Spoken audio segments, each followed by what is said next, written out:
In the months before leaving the UK, I remember telling people about my plans to move to Asia, irrespective of which specific country it may be. And after being met with the initial, what, are you serious?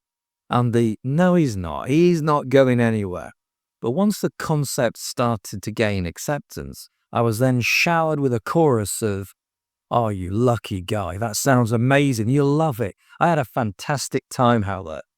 They then went on to tell me all of the details of all of the things that they got up to and the places they visited, their adventures and the misadventures, the partying, and all the amazing time that they had.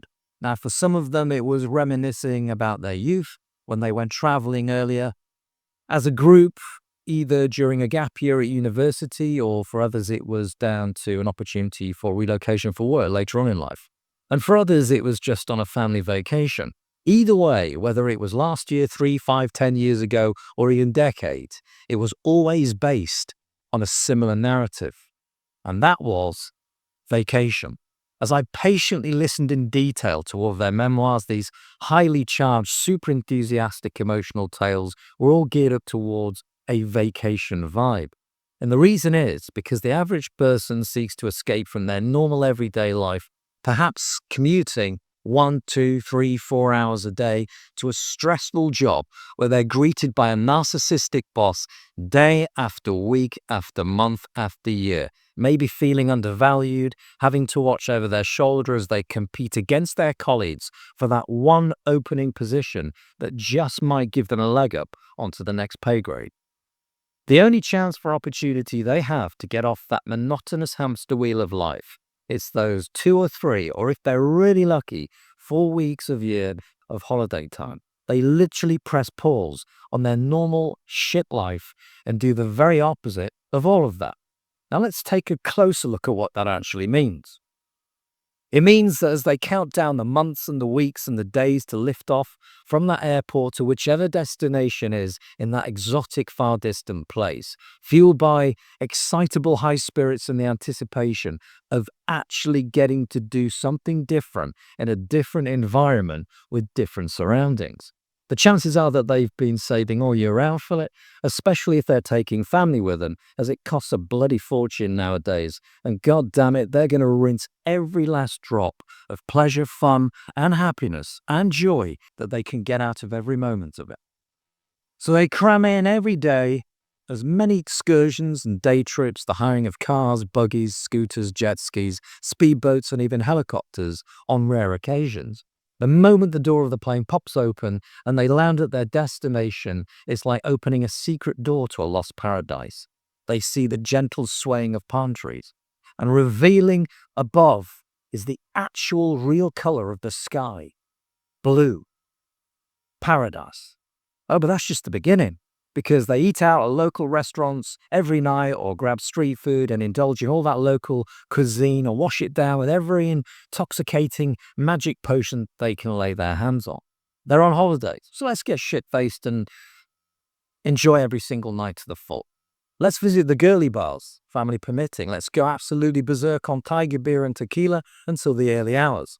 Then we can sleep into whatever time we want, preferably midday, stagger down to the pool, collapse onto a sunbed if one's available, and burn ourselves to a crisp. While indulging in the occasional snack, God help us if we're an all-inclusive.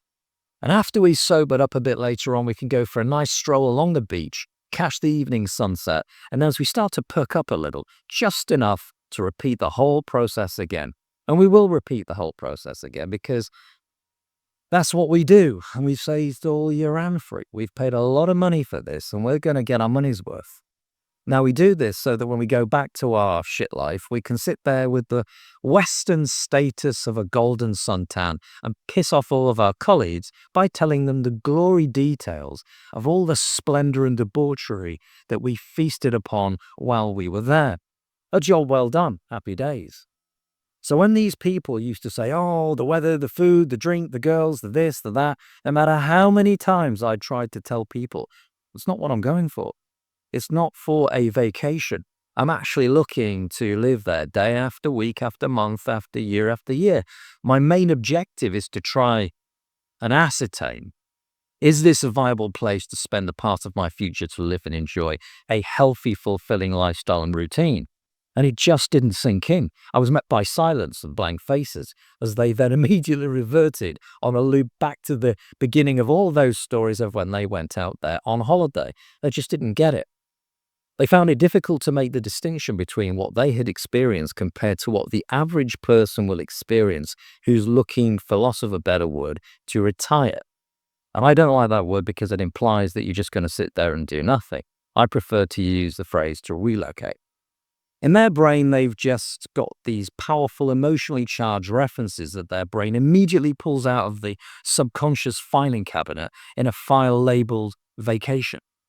Not going shopping to the local supermarket on a Monday for the week, not religiously having a healthy gym and swimming routine, and working out every day. Not having to keep your spending within a predefined budget and your recreational and entertainment spending within sensible limits. Not going out and getting shit-faced every night or sleeping until midday, not pissing off the locals, but instead actually making an effort to integrate into the local community and putting at least some effort into learning the language. It's an entirely different ballgame altogether. So in order for me to gain a proper accurate idea of whether this is genuinely a place where I can live a balanced, healthy lifestyle with a normal routine, I have to do the opposite of what most people do when they go to a far distant, exotic place and purposely leave out of mostly the good stuff, because if I don't, it creates an inaccurate representation of what a normal, healthy routine for the future could be and whether this is truly a viable candidate for it. If I treat this as a holiday and all the usual things that people might usually do, then it distorts the view in a certain way that misleads the brain into believing that this is definitely the place because it's Disney World. And now, I'm not saying that you can't dip your toe into the pond occasionally, let your hair down and enjoy the niceties of life, whatever that may be for you. But if you start letting that become your norm, you're going to find yourself on a downward spiral to a very unhealthy, potentially very damaging lifestyle. The countless stories of people that go over to these places in search of that something that's missing in their life, only to replace it with all the bad habits from their home country that they dragged over there as if they were on a perpetual, never-ending holiday.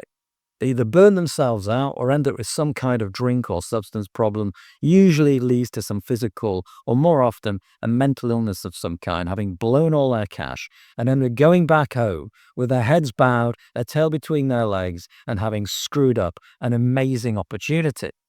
Now, occasionally in life, there are forks that appear in the road which are opportunities for a reset or change. And if you're lucky enough to get one, or you've been intelligent enough to intentionally, strategically create one, then it's down to you as to what you make of it. But life is not a rehearsal, and with a little bit of intelligent thinking, you can get it right the first time.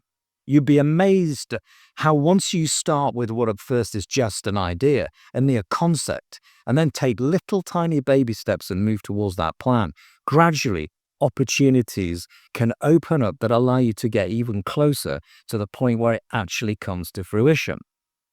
It's almost like the universe conspires to assist you, but you must do everything that you can to try and make it happen.